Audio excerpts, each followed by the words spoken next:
Vous êtes-vous déjà demandé pourquoi vous aviez des bibites chez vous? Vous savez, les fourmis, les souris, les guêpes, etc. Et justement, dans Bibites en lumière, c'est à ça qu'on va répondre. Pourquoi elles viennent chez vous? Pourquoi elles viennent chez nous? Et en plus, on va pouvoir répondre directement à toutes vos questions. Bibites en lumière, une production du Serein, la boussole antiparasitaire. Du Serein, gardez la vie en vie. Etc. Et justement, dans Bibites en lumière, c'est à ça qu'on va répondre. Pourquoi elles viennent chez vous? Pourquoi elles viennent chez nous?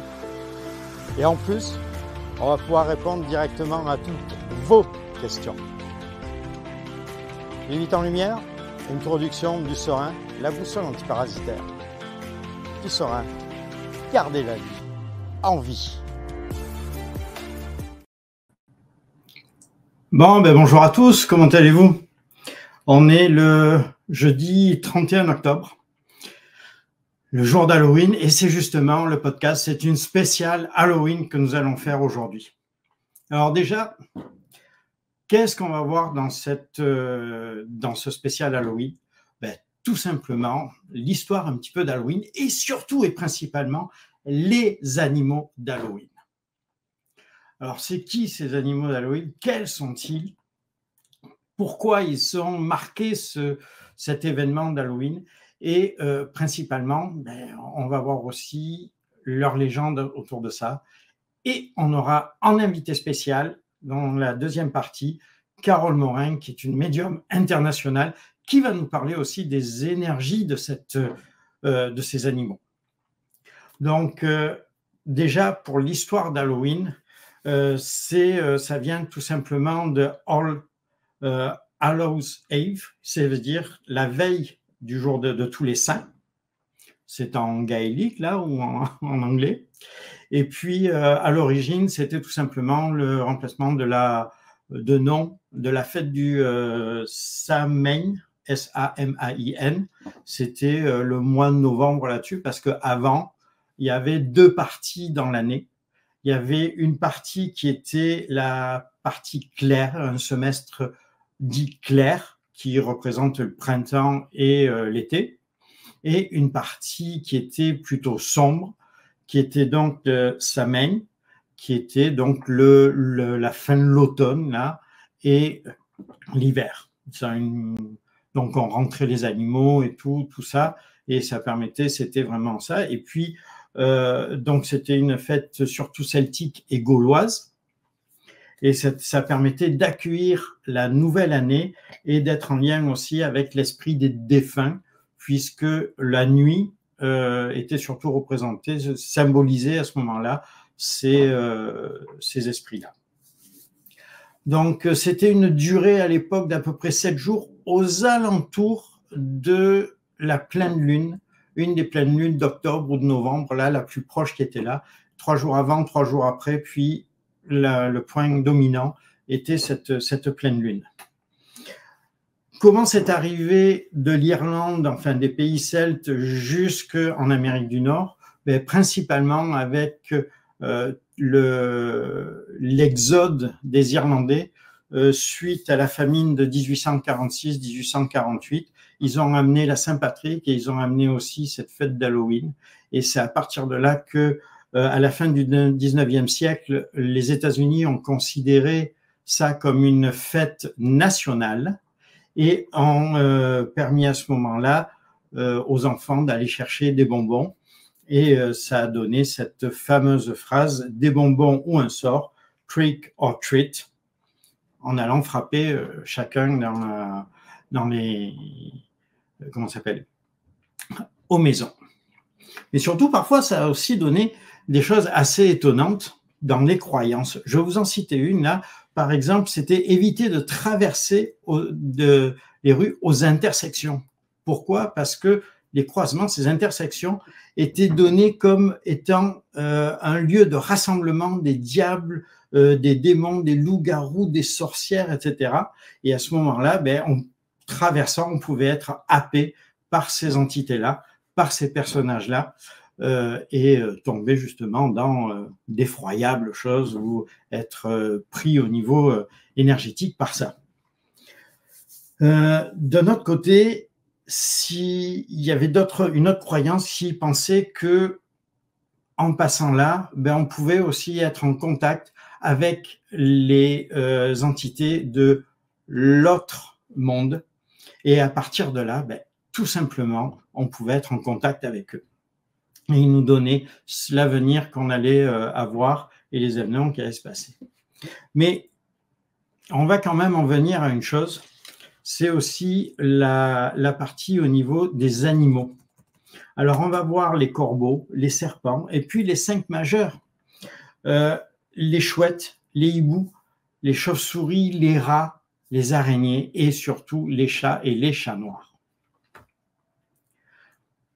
Et dans une deuxième partie d'émission, ben, on sera directement à propos de tous ces animaux-là, toute la partie énergétique avec Carole Morin, qui nous fera l'honneur et le plaisir d'être avec nous pour nous informer de ça. On va avoir un échange avec elle là-dessus.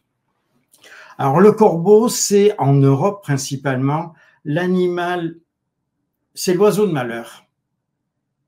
L'oiseau de malheur, pourquoi ? Parce que tout simplement, c'était des animaux qui venaient, qui étaient des charognards et qui venaient manger les cadavres sur les champs de bataille de guerre. Et donc, entre leur couleur qui ressemblait à la cendre, donc les villages brûlés, etc. Et ça, ben, et leur cri, ben, tout simplement, ça donnait cette mauvaise image de l'animal. Par contre, chez certains autochtones, excusez-moi, ben, c'était un animal qui était plutôt favorable là-dessus et qui apportait du bien-être, qui apportait certaines informations. Et donc, dans la croyance d'Halloween, on parle du côté négatif puisque ça vient de l'Europe.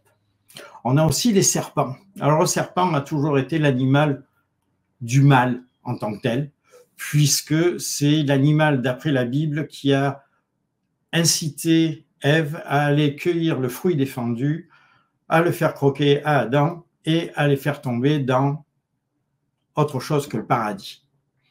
Donc, à partir de là, ben, toute la croyance, tous ces éléments-là ont fait que le serpent, les serpents en général, avec aussi les serpents qui étaient soit des vipères et tout, qui pouvaient piquer, qui pouvaient donner du mal, qui pouvaient faire du mal aux êtres humains, ben, tout simplement, les gens ont eu peur de ça et ont cru que tous les serpents étaient mauvais. Donc, on a tout mis dans le même sac et on a mis les serpents, c'est négatif, alors que bien les serpents sont au contraire très utiles. Mais c'était ça, et c'était la symbolisation due à la croyance religieuse du mal sur la terre. Et là, on va attaquer les 5 principaux ici qui nous concernent, à savoir les chouettes et les hiboux. C'est l'animal de compagnie favori des sorciers et des sorcières. On l'a vu, hein, Harry Potter, tous les contes, toutes les choses comme ça.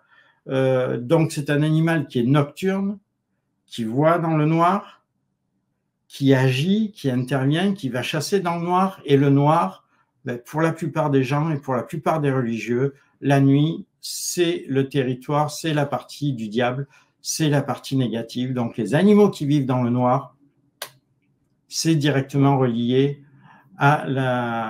au négatif. Donc, ces rapaces nocturnes, avec leurs cris, avec les yeux qu'on voit directement dans le noir, ben, c'est pas bon. Donc, il faut s'en écarter. Et il y a vraiment que les Grecs qui considèrent les hiboux et les chouettes comme des animaux de bonheur, d'abondance et de richesse là-dessus et de chance. Souvent, pour nos ancêtres, ben, ce qu'il y avait, c'est qu'ils attrapaient les chouettes et les hiboux et ils les clouaient directement sur les portes de maison, sur les portes de granges, sur les portes des fermes pour éviter le mauvais sort. On verra plus tard que la chauve-souris avait malheureusement aussi cette destinée si elle se faisait attraper. Justement, la chauve-souris, parlons-en. C'est l'animal d'Halloween principal, avec le chat noir. Ça veut dire, pour beaucoup, que c'est une présence de fantômes dans le coin. Autour de toi, tiens, il y a des fantômes qui viennent. Ça incarne à merveille la fête d'Halloween là-dessus. Et c'est pour beaucoup une créature sinistre parce que souvent on a dit et on faisait peur aux jeunes filles là-dessus pour éviter qu'elles sortent le soir, que les chauves-souris allaient les attraper par les cheveux, allaient les attirer quelque part et puis sucer leur sang. Donc ça permettait de garder les jeunes filles à l'intérieur des maisons à partir dès que le soir, dès que la nuit commençait à tomber. Ce sont des animaux qui ont toujours été mystérieux pour les humains jusqu'à il n'y a pas longtemps. Et comme je disais tout à l'heure, quand elles se faisaient attraper, elles se faisaient aussi clouer directement sur les portes de grange. Pourquoi? Tout simplement pour éloigner les sorcières, les vampires, les diables, etc., etc. On a aussi le rat. Pourquoi le rat? Parce que le rat, lui, il se faufile très vite. On le voit, il apparaît, puis hop, on essaye de le suivre, de le poursuivre. Il a disparu. Un chien, un chat, un cheval, quand on le court après, il ne disparaît pas comme ça. Le rat, on ne le voit plus. C'est dans ses facultés, on le verra dans un autre podcast, il a des facultés de géolocalisation qui sont très, très particulières là-dessus. Et le rat a apporté aussi un certain nombre de croyances, notamment au niveau du Moyen-Âge. On était persuadé que c'était le rat qui avait provoqué la peste qui a ravagé à peu près un tiers de la population de toute l'Europe. Et dans ce cas, on a dit, s'il y a du rat, c'est tout simplement à cause de ces malédictions qui appartient, qui est là, qui est touché aux gens. Et donc le rat est un animal du diable. Et en fait, c'était pas le rat qui était la cause de la transmission de la peste, c'était les puces qui étaient sur le rat qui, elles, transmettaient la peste directement aux êtres humains. Mais les particularités de façon de vivre des rats fait que eux aussi, ils peuvent transmettre des maladies aux humains. Et ces maladies, quand les gens tombaient malades parce qu'il y avait des rats, des choses comme ça, on mettait ça sur une malédiction divine. Donc, le rat est associé aussi au diable. Les araignées, c'est la compagnie des sorcières, des mauvais sorts. Elle fait partie des potions magiques, comme la bave du crapaud ou des choses comme ça, mais ça fait moins partie des animaux d'Halloween. Et puis, l'araignée, il y a souvent des adages là-dessus. On dit araignée du matin, chagrin, araignée du midi, profit, araignée du soir, espoir. Si on écrase une araignée le matin ou si on la laisse vivre selon les endroits, on attire le mauvais sort ou on le bloque, etc. Donc, voilà ces animaux qui sont là. Et on va... tout ça, ça fait partie des araignées qui ça fait partie des animaux qui sont aux alentours justement des sorcières et de l'Halloween. Et puis il nous reste l'animal principal là-dessus, je dirais, c'est le chat noir. Le chat noir, il y a un dicton qui dit quand tu as un chat noir qui arrive, qui croise ton chemin, c'est que tu as une sorcière près de toi. Donc, tu vas avoir un mauvais sort sur toi, etc. Et c'est souvent associé, comme je disais, à la sorcellerie et pratiques occultes. Pourquoi? Parce que c'est considéré comme le gardien des secrets, c'est considéré comme le messager des ombres, comme le porteur de mystères anciens. Et il est connu pour se faufiler dans l'obscurité. Il est noir, donc on ne le voit pas. Et la seule chose qu'on voit, ce sont ses yeux. Donc, juste 2 billes qui sont reluisantes parce qu'il y a un tout petit peu de lumière. Et ça, c'est une particularité physique qui leur permet de voir un petit peu plus loin et un peu mieux dans la pénombre que nous, on peut le faire. À partir de là, c'est considéré comme un animal qui est toxique, qui est nocif, qui est attitré aux sorciers, aux sorcières et aux malins, aux diables. Ils sont considérés souvent comme ayant des pouvoirs magiques, des créatures mystiques liées directement aux esprits curieux et malins. Ils sont intrépides, ils vont ils vont voir, et ils arrivent aussi à se faufiler et à ce qu'on ne les voit plus. Un chat noir dans la nuit, c'est pas évident forcément à voir. Et voilà. Et au Moyen-Âge, en Europe, c'était tout simplement cette peur du noir qui faisait que la peur de l'obscurité faisait que les chats noirs étaient aussi directement reliés à ça. On va voir. Carole devrait pas tarder à arriver. Et donc, c'est justement toutes ces silhouettes et tout ça qui permettait à ce moment-là aux chats de passer et de voir ça. Donc, on a vu que tous ces animaux, en fait, étaient souvent amenés à avoir des idées, des aspects, des éléments qui sont négatifs, mais qui ne sont pas forcément dans la réalité. Alors maintenant, on va accueillir Carole Morin. Bonjour Carole, comment vas-tu? On va se tutoyer parce qu'on se connaît quand même, ça va être plus simple. Absolument, Pierre. Merci beaucoup pour me recevoir aujourd'hui. C'est un grand plaisir, un grand honneur. Vraiment, c'est un grand honneur pour moi de faire cette petite épisode-là avec toi aujourd'hui, en cette journée qui se rapproche de notre fête. En fait, pour une médium, une voyante, l'Halloween, c'est quelque chose qui est extraordinaire. C'est ce soir. On est le jeudi, on est le 31. C'est ce soir que cette nuit particulière va arriver. C'est incroyable et extraordinaire. Donc, écoutez, c'est pour moi un honneur, encore une fois, de me recevoir. Donc, je te laisse peut-être, je ne sais pas si tu as déjà fait les présentations de qui je suis et ce que je viens ajouter dans ton volet, dans ton segment. J'ai tout simplement présenté que tu allais nous parler du côté mystique, du côté énergétique des animaux. Donc, je t'ai envoyé la liste, là, des serpents, des corbeaux, des rats, des chauves-souris, des araignées, des chats noirs. Je viens de terminer la présentation générale des croyances sur chacun des animaux et tu tombes pile pour nous apporter cet élément de fabuleux sur leur côté énergétique. Là, je te laisse la parole et puis surtout, Institut I Am Mindset que tu propage au travers des océans. Tu viens de rentrer de France, je crois, d'Europe. Oui, il n'y a pas longtemps. Je ne sais pas après où tu repars parce qu'on te voit quelques minutes, quelques jours ici, puis hop, tu es reparti. Puis tu es d'un côté, tu es de l'autre. Oui. Tu as acheté une compagnie aérienne ou quoi? Ah, écoute, dans mes rêves les plus fous, en fait, comme tu sais, je suis très audacieuse. Donc, lorsque j'ai cofondé l'Institut I Am Mindset avec Catherine, on avait tout de suite l'image internationale et je voulais tout de suite me promener dans le monde entier. Donc, éventuellement, j'aurai probablement un jet avec lequel on pourra tous aller voyager plus facilement, pourquoi pas?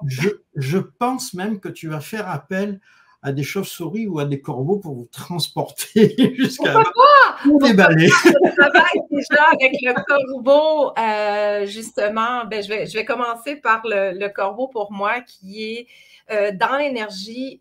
En fait, avant d'aller avec le corbeau, si tu me permets, pour les gens qui nous écoutent, écoutez, je suis médium, mais je suis voyante. Je suis en fait un canal en tant que médium entre le monde physique et le monde parallèle.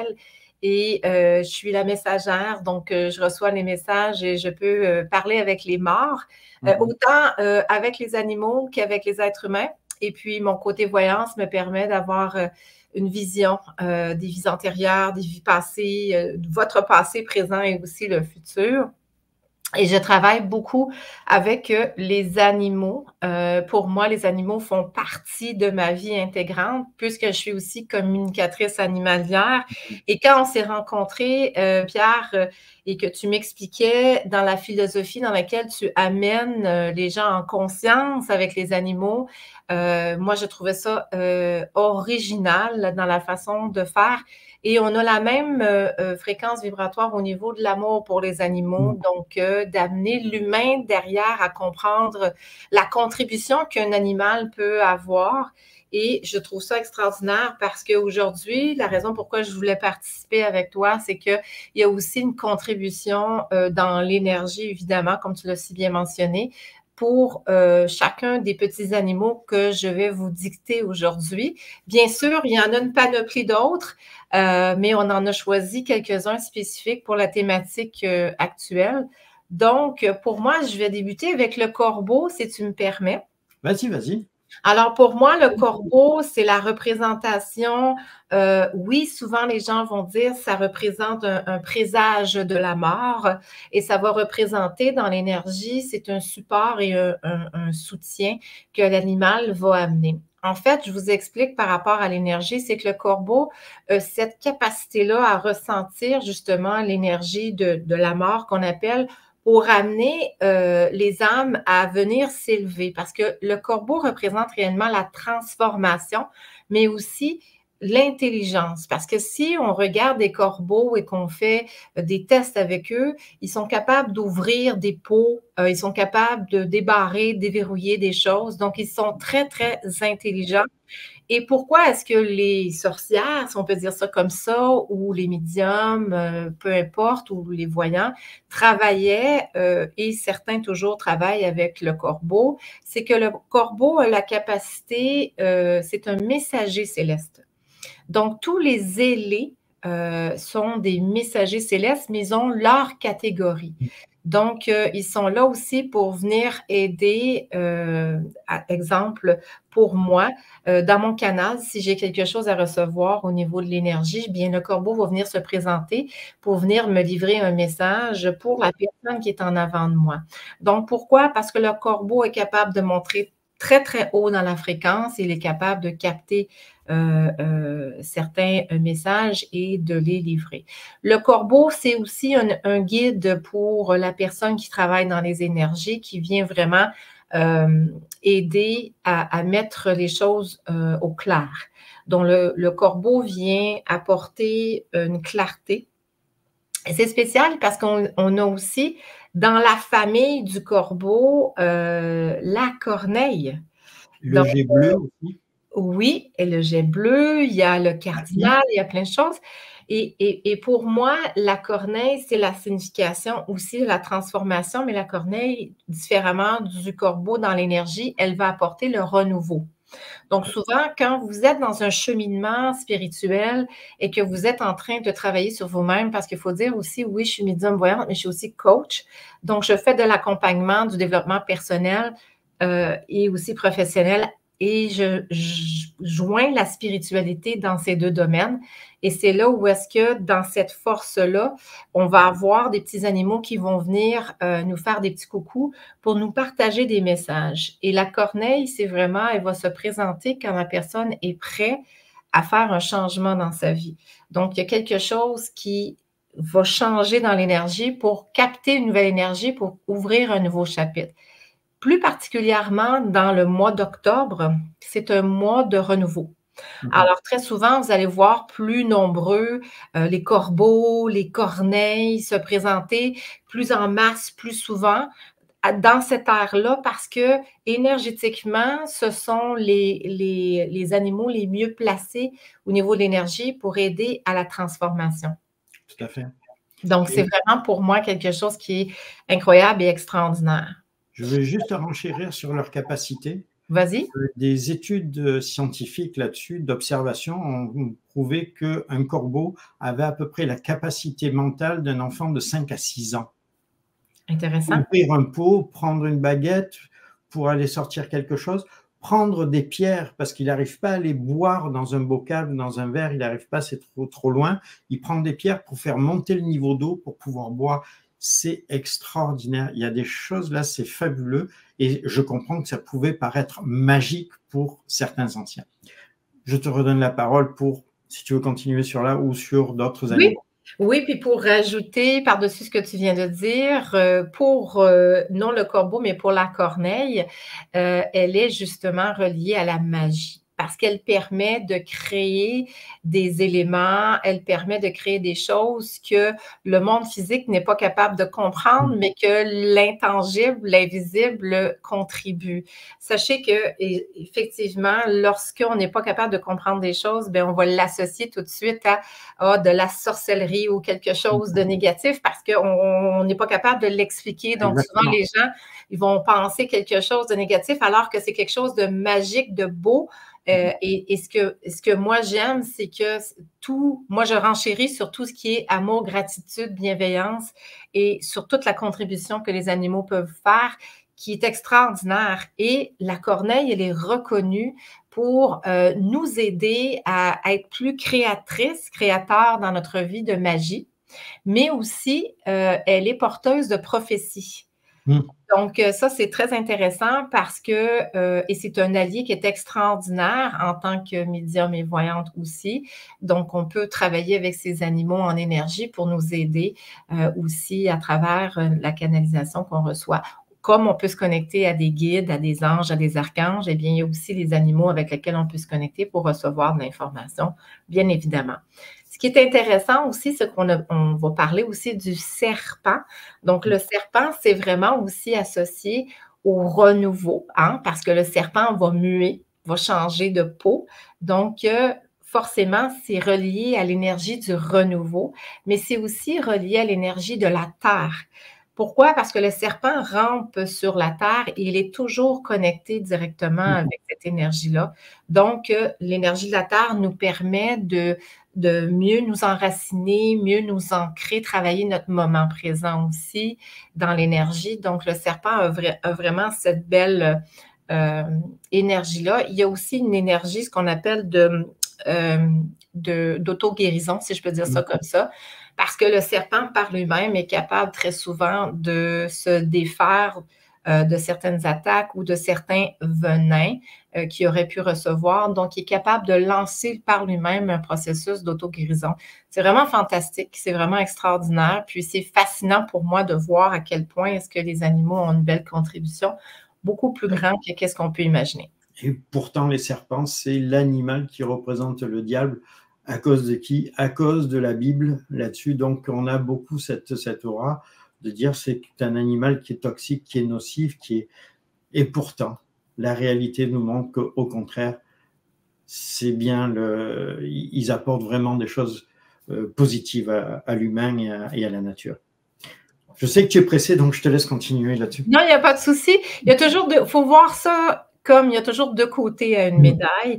Il y a toujours le bon et le côté plus péjoratif. Et c'est plus facile d'identifier quelque chose péjorativement puis de dire que c'est de la négation quand on veut faire des campagnes de peur ou quand on veut être plus dans le contrôle. Alors que les animaux sont tellement dans l'amour inconditionnel, dans l'entraide et tout ça. C'est pour ça que pour moi, chaque âme, autant que ce soit dans une âme de petit animal, allant du moustique à l'éléphant, à la baleine ou peu importe, c'est un très grand respect pour moi. Et j'essaie de faire tout mon possible pour aider les animaux, peu importe quel type d'animal est-ce que c'est. Pour moi, c'est la vie qui est dans ce petit corps-là, sous forme de cet animal-là, qui doit être respecté. Donc, tu es d'accord avec moi, garder la vie en vie.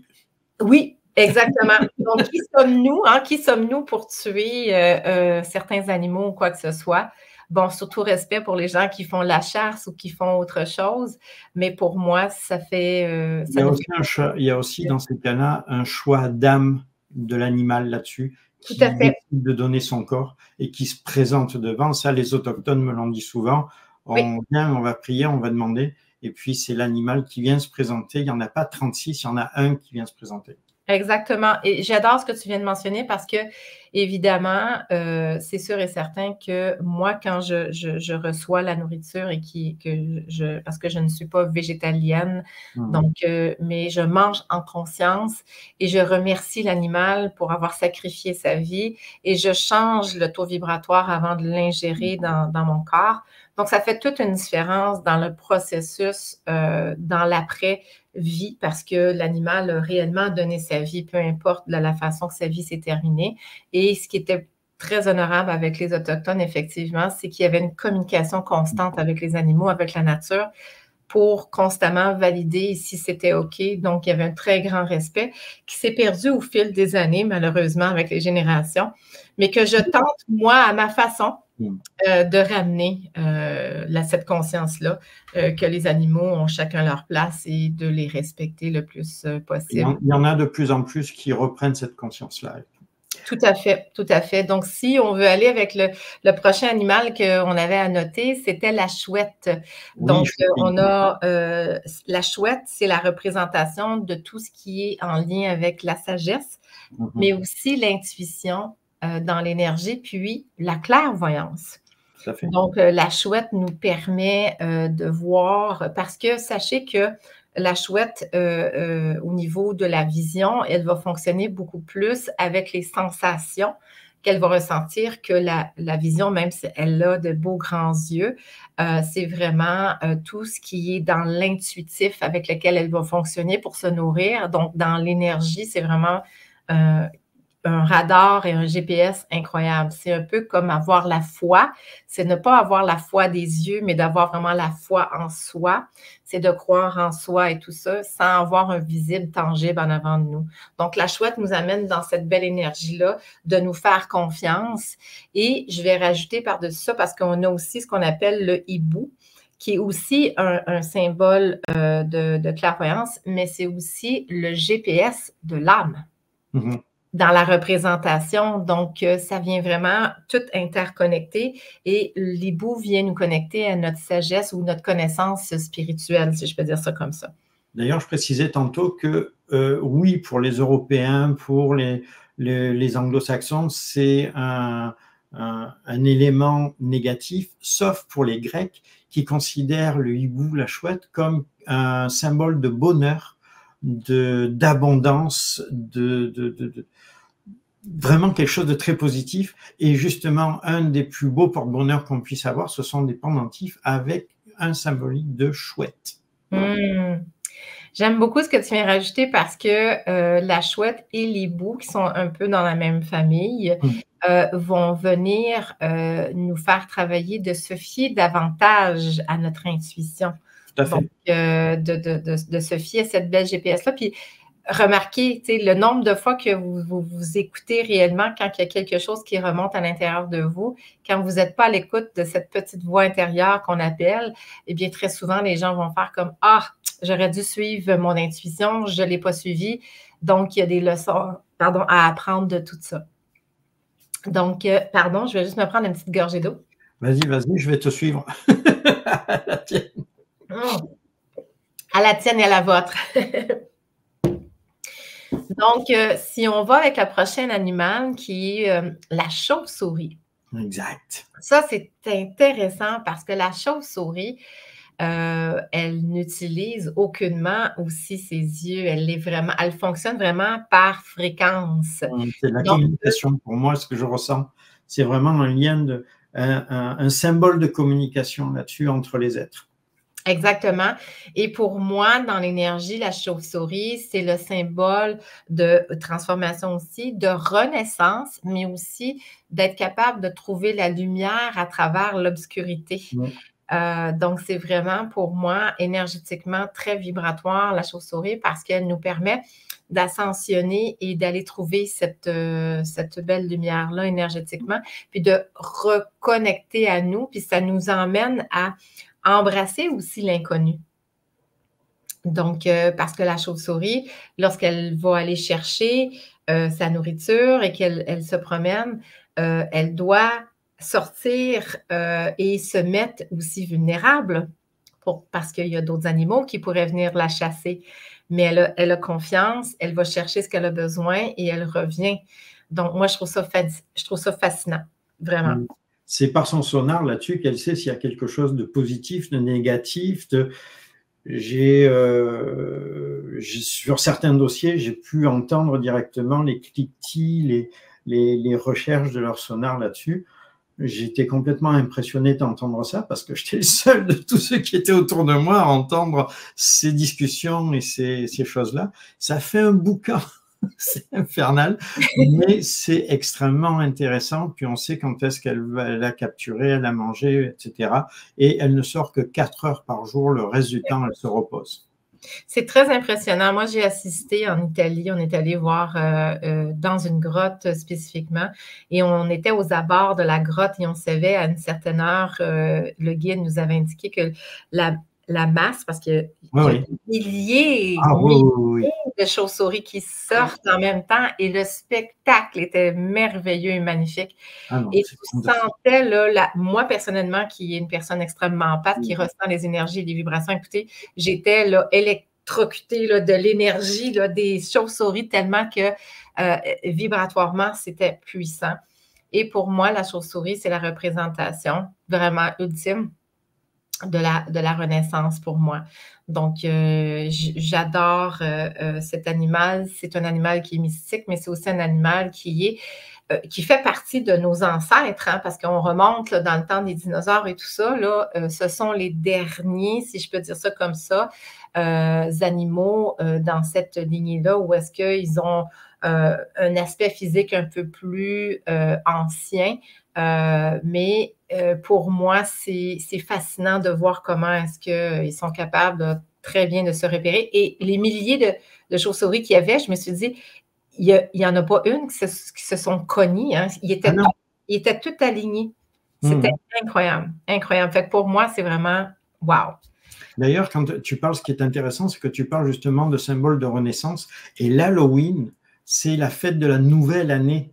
C'est une fête de renaissance. Oui. On va passer une période difficile l'hiver, mais on va renaître. Absolument. Et c'est un peu une fête d'introspection qui va suivre avec l'hiver et tout, et de renaître après avec les fêtes de Beltrame qui vont être aux alentours du 1er mai. Écoute, j'adore ce que tu viens de mentionner parce que ce que j'aimerais rajouter par-dessus ce que tu dis qui est extraordinaire, c'est que l'Halloween vient fermer un cycle, mais vient aussi ouvrir sur le cycle de l'introspection qui vient ouvrir les préparatifs de l'hiver qui va se préparer tranquillement et qui va venir se positionner. Et ce qui est spécial, c'est que la fête de l'Halloween, pour moi, oui, c'est une cérémonie, c'est une célébration, mais c'est aussi une reconnaissance et honorifique pour les gens qui ont été de passage sur la Terre et qui sont maintenant de l'autre côté. Donc, c'est honorer les personnes qui sont décédées, mais c'est aussi d'honorer la vie, donc de ceux qui restent, de profiter de cette belle vie-là. Et c'est spécial de voir comment l'Halloween, elle est célébrée dans si je peux dire ça comme ça, dans le genré humain régulier versus moi, versus aussi la représentation de la Toussaint. Parce qu'on a la Toussaint qui est le 1er novembre, qui est le lendemain, qui est célébrée différemment de l'Halloween. L'Halloween est célébré plus dans la fête, dans la célébration, tandis que la Toussaint, elle est célébrée plus dans le rite, dans le rituel, dans le honorifique, dans honorer. Et c'est vraiment spécial de voir comment, justement, les sorcières utilisaient cette fête de la Toussaint pour venir faire passer ce qu'on appelle les 9 nœuds karmiques, en tout cas, de notre incarnation vers, parce que le 9, c'est la représentation aussi d'un cycle de fin, mais un cycle de début. Donc, tout ça était mis ensemble pour maximiser parce que le voile, hein, entre le monde visible et invisible, à cette période de l'année, est beaucoup plus mince, donc on a accès. Et la Toussaint était aussi la célébration des morts, mais différemment de l'Halloween. Mais dans les deux cas, c'était d'honorer les morts, évidemment. Donc, au Mexique, on a même la fête de la Muerte. Oui. D'honorer la personne qui est décédée, de lui amener des offrandes, et c'est très, très beau. Boire dans des crânes et tout. Mais en Europe et notamment en France, on a le jour des morts, qui est le 31, et la Toussaint le lendemain. Et ce n'est qu'en 97 où l'Halloween est commencé à rentrer un peu dans la partie européenne, France, etc. Mais en France, jusqu'à 97, c'était 2 jours qui étaient j'allais dire moralement un petit peu sombre là-dessus, parce que le 31, on allait porter des fleurs au cimetière, et le lendemain, on allait à l'église ou en même temps quoi pour justement aller souhaiter, aller penser à toutes les personnes disparues. C'est pour moi le summum de la raison que cette fête existe, c'est de honorer justement ces morts-là qui ont été là avant nous. Puis, ces entités-là nous laissent aussi un bel héritage. Tout à fait. Un très bel héritage. Donc, j'ai, moi, cette facilité de connecter avec les morts et je fais à cette période-là de l'année, en plus grande quantité, des passages d'âmes pour aider justement les âmes à retrouver justement la lumière. Et je suis accompagnée de certains animaux aussi pour m'aider avec le cercle et d'autres humains qui viennent donner beaucoup d'amour. Donc, en tant que passeuse d'âme, eh bien, je suis celle qui vient faire la connexion, le pont entre les deux mondes pour aider les âmes à retrouver la lumière. Donc, je ne suis qu'un outil pour aider les âmes. Et pour moi, à cette période-là, c'est encore plus quelque chose que je veux participer, je veux être parce que je sais à quel point il y a un impact positif. Donc, voilà. Mais il nous reste les rats, les araignées et les chats noirs. Oui, oui. Alors, je pourrais, ouais, c'est parce que moi, le sujet que tu me parles, moi, je pourrais te parler pendant des heures de temps. Donc, effectivement, donc, l'araignée, pour moi, c'est vraiment la signification qui nous permet de créer dans l'énergie notre toile de notre vie. C'est elle qui est la créatrice au niveau de notre destin dans l'énergie. Elle vient tisser vraiment les ponts, exactement, donc tous les petits chemins qu'on doit prendre pour arriver à notre point central et pour arriver à la fin, qui est le cycle de fin, mais qui est aussi le cycle de début. Donc, c'est vraiment la créatrice. C'est elle qui nous rappelle que c'est vraiment important que chaque événement, c'est un fil conducteur avec lequel on se doit de prendre pour arriver où est-ce qu'on est. On est la somme de qui on est par nos expériences et l'araignée nous permet d'être dans notre création. Et puis l'araignée, c'est aussi le divin féminin parce que toutes les toiles qu'on voit, ce ne sont que des femelles. Et c'est l'abondance parce qu'il y a énormément de bébés. Elles le portent généralement, les tout petits bébés, sur leur dos. Et c'est aussi la maison, la richesse de la maison, la structure de la maison, parce que la toile qu'elles fait ou qu'elles font, ben, tout simplement, c'est vraiment très ordonné. C'est pas tous les fils qui sont collants, c'est pas tous les. Il y a vraiment certains fils qui sont là et elle sait marcher, elle sait se débrouiller. Et ben, l'araignée, c'est comme un pêcheur. Je l'expliquerai dans un autre podcast comment elle fonctionne. Parce que là, bon, ben, c'est pas l'élément, mais ce qu'il y a surtout et principalement, c'est que c'est un élément qui est très positif de voir une araignée qui vient vers nous. Alors après, c'est toutes les croyances. Est-ce que l'araignée descend, elle monte? Est-ce que si elle descend, elle marche au sol, se met au sol? C'est plus. Bon, mais ça, on pourra, lors d'un prochain podcast d'araignée, on pourra peut-être échanger encore une fois par rapport à ça pour pouvoir démystifier tout ça. Mais je te laisse là, je te redonne le micro. Il n'y a pas de souci. Écoute, c'est extraordinaire. Donc, merci beaucoup. Puis, c'est sûr et certain que pour moi, l'araignée, c'est aussi signification de persévérance et de constance. Et l'araignée, pour moi, c'est vraiment, rappelez-vous peut-être, hors contexte de ce qu'on discute actuellement, mais le fameux capteur de rêve amérindien, c'est la représentation aussi de la toile d'araignée. Donc, l'araignée, dans l'énergie, vient stopper les mauvais rêves et vient capter l'énergie lourde pour la transmuter. Donc, c'est aussi ce côté-là que l'araignée nous apporte. Donc, c'est extraordinaire. Donc, c'est des capteurs de rêves naturels. Elle vient protéger et regarder où est-ce qu'elle fait ses toiles. C'est que, ben, premièrement, c'est pas juste parce que c'est propice pour elle, mais c'est qu'elle vient nettoyer l'énergie. Donc, elle vient se placer dans des positionnements. Alors, moi, quand je vois des gens qui ont des toiles d'araignée, je leur dis non, non, ne défaites pas la toile. Elle a un job à faire, elle a un travail à faire et elle est là pour vous protéger. Je suis même allée faire un nettoyage énergétique à un moment donné de maison parce que je fais des nettoyages énergétiques de maison. Et la dame m'avait appelée parce qu'elle disait que chaque matin qu'elle ouvrait sa porte, d'entrée, elle avait une grosse toile d'araignée qui était là et elle avait une très grosse araignée qui était là. Et parce que je peux parler aussi avec les animaux, j'ai eu un échange et je lui ai expliqué. Donc, j'ai deux choses. J'ai canalisé, j'ai échangé et l'araignée était là pour protéger des énergies qui constamment revenaient comme mauvaise énergie. Et quand elle a compris ça et qu'elle a compris le rôle de l'araignée, elle s'est dit, mon Dieu Seigneur, combien de fois je lui ai fait recommencer sa toile parce qu'à tous les fois, je la défaisais, alors que dans son rôle, à elle, c'était de la protéger. Et elle m'a expliqué dans sa vie ce qui s'était passé aussi. Et bon, c'était pour aussi comprendre qu'elle devait exclure quelqu'un de sa vie parce qu'il y avait une énergie qui était toxique. Alors, drôlement, par la suite, par synchronicité, lorsqu'elle a fait le ménage dans sa vie, l'araignée a changé son endroit. Elle a fait sa toile ailleurs. Donc, c'est tout ça qui vient vraiment pour moi extraordinaire dans l'explication et dans l'énergie des animaux. Donc, voilà. Donc, si on veut aller peut-être avec le chat noir, le chat noir. Le rat, on l'a passé? Oh non, on a passé le rat et la souris, c'est vrai, pardon. Le rat, c'est surtout le rat, la souris. Moi, c'est plus le rat là. Alors, le rat, pour moi, au niveau de l'énergie, c'est vraiment tout ce qui est en lien avec la survie, mais tout ce qui est en lien aussi avec le changement. Parce que le rat va s'adapter en fonction de son environnement. Donc, c'est l'adaptabilité au niveau de l'énergie pour le rat. Et le rat, autant que n'importe quelle autre race d'humains, pas d'humains, mais d'animaux, il y a un rôle spécifique, c'est le grand nettoyeur. Exactement, on sort les vidanges. Exactement. Les vidanges, les gros sacs. On met la benne et c'est le rat qui amène tout ça.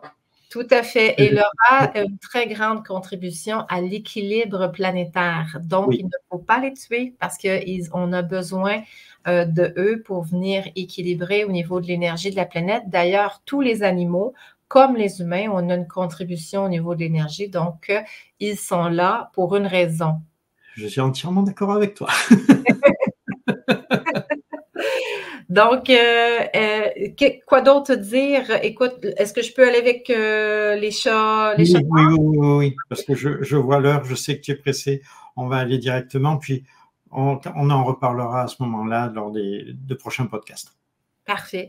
Et en fait, peut-être juste pour ajouter sur les rats, souvent les gens ont très peur, mais sachez que les rats ont aussi peur de vous, hein, parce que vous êtes très grand pour eux par rapport à la proportion. Donc, s'ils courent, c'est pas parce qu'ils veulent vous attaquer ou quoi que ce soit, c'est qu'ils ont besoin de quitter l'endroit parce qu'ils ne sont pas bien. Donc, ils se trouvent un endroit pour se terrer.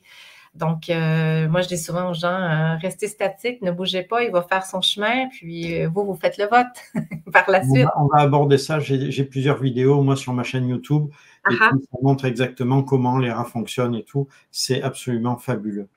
Alors, le chat noir? Oui. Alors, le chat noir, pour moi, effectivement, le chat noir est associé souvent à les sorcières, souvent les médiums, les voyants et tout ça. Donc, pour moi, le chat noir, en fait, une très, très grande fonction, c'est que le chat va naturellement, énergétiquement ressentir les présences. Le chat va automatiquement savoir si la présence qui est là, qu'elle soit visible ou non, donc que ce soit un être humain ou que ce soit une entité, si l'énergie, elle est bonne. Parce que le chat va réagir. Donc, si le chat réagit, c'est-à-dire qu'il y a quelque chose qui vient cristalliser au niveau de l'énergie, donc le chat va répondre tout de suite et dans son rôle de protecteur, il va aller faire l'espèce de alors, ce n'est pas parce qu'il veut jouer, c'est parce qu'il vient littéralement avertir dans l'énergie, tu te tasses, tu n'as pas d'affaire là. Donc, que ce soit l'entité ou que ce soit la personne qui est physiquement humaine. Donc, c'est une très bonne boussole. Et pourquoi les sorcières avaient toujours des chats? C'est parce que les chats viennent aussi contribuer dans l'énergie d'auto-guérison. Donc, ils viennent littéralement. Moi, personnellement, j'ai 3 chats. Donc, j'adore mes chats et tous les chats, à un différent niveau, ont le pouvoir d'auto-guérison. Donc, c'est-à-dire de déclencher un bienfait chez la personne qui est autour du chat. Donc, souvent, le chat, comme d'autres animaux, mais on parle du chat précisément, va venir prendre toutes les toxines énergétiques et il va venir les transmuter. Donc, la personne qui a un chat est moins malade qu'une personne qui n'a pas de chat. Donc, il faudrait vérifier scientifiquement puis faire des tests. Mais dans l'expérimentation de ce que j'en ai expérimenté, c'est que les gens sont beaucoup moins malades. Maintenant, d'avoir un chat à la maison, ça l'éloigne, ce qu'on dit, les mauvaises entités, les mauvais esprits, parce qu'ils sont protecteurs, mais ils sont aussi les gardiens spirituels énergétiquement. Tout à fait. Puis je vais même te donner un exemple. J'ai eu une cliente une fois qui vivait avec plusieurs chats, plusieurs chiens, etc. Puis elle a eu des puces. Elle me dit, je me suis fait envahir de puces et tout. Et elle ne comprenait pas. Elle a fait venir plusieurs entreprises d'extermination, mais il y a toujours des puces.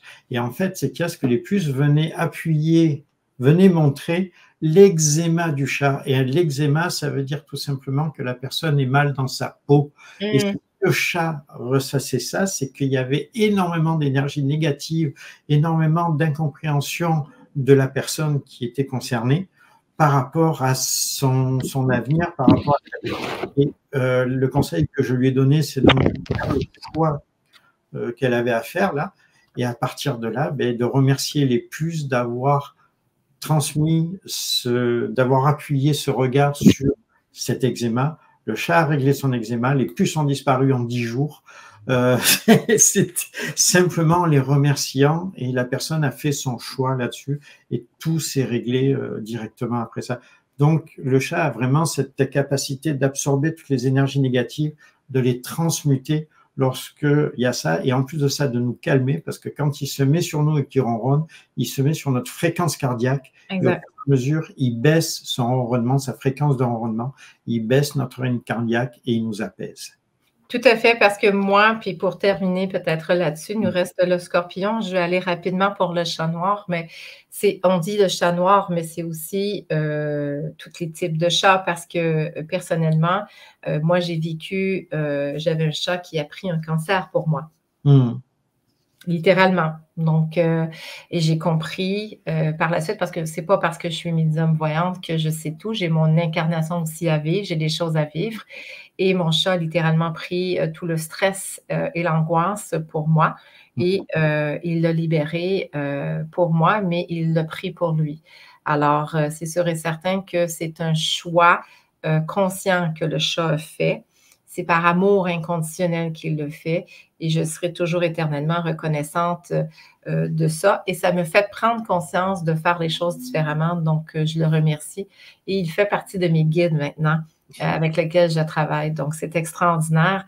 Le chat a cette capacité de transmutation. Donc, voilà. Et je vais terminer avec le fameux scorpion. Donc, le scorpion, c'est pour moi dans l'énergie protectrice, mais aussi dans sa capacité à nous aider à surmonter les obstacles. Dans notre vie, le scorpion nous amène à revisiter au niveau de nos croyances, puis de nous amener aussi dans ce que j'appelle une résilience. Donc, c'est vraiment la capacité à nous détacher. Et l'énergie du scorpion est une énergie qui pique, hein, évidemment. C'est une énergie souvent qui nous permet aussi d'avancer. Donc, pour nous, de mettre nos limites, cette énergie-là du scorpion nous permet d'avoir tout ça. Fait que pour moi, c'est vraiment tout ce qui est en lien aussi avec la régénération aussi. Et c'est aussi en lien avec, bien sûr, l'amour bienveillant. Voilà. Merci infiniment, Carole. C'était très gentil de ta part de nous accorder autant de temps. Ça a dépassé le temps que tu m'avais imparti là-dessus. C'est merveilleux. Tu nous offres ce cadeau phénoménal. Et merci à tout le monde de nous avoir suivis. Puis maintenant, allez profiter d'aller chercher avec vos enfants les bonbons. Et puis, jetez pas trop de sorts. Non, c'est ça. Donc, que de l'amour et de la bienveillance. Donc, je souhaite à tout le monde de bien profiter de cette fête d'Halloween avec les vôtres, ceux que vous aimez, votre famille, vos amis. Et puis, on vous dit à la prochaine fois. Merci à toi, Pierre, de m'avoir reçu aujourd'hui. C'est un honneur. Merci. J'adore parler des animaux. Donc, je vous dis à tous excellente soirée pour tout le monde. Donc, merci. Bonne soirée à toi aussi. Je crois que c'est quelque chose, un événement en famille là-dessus, mais on ne s'étendra pas. Donc, excellente soirée d'Halloween pour toi et pour ta famille. Merci à toi aussi. Bye. Ben, voilà les événements, voilà cette relation que vous pouvez avoir avec les animaux, avec la fête d'Halloween. Et ben, je regarde là-dessus, mais on n'a pas reçu de questions particulières. Par contre, je vous donne tout simplement rendez-vous pour le prochain podcast et ça va avoir lieu le 14 novembre à 17h et on va parler de quoi? D'autres choses qui piquent, des punaises de lit. Donc, sur ce, je vous souhaite une excellente soirée. Profitez bien de cette fête d'Halloween et récupérez les bonbons, mangez-les avec modération. À bientôt.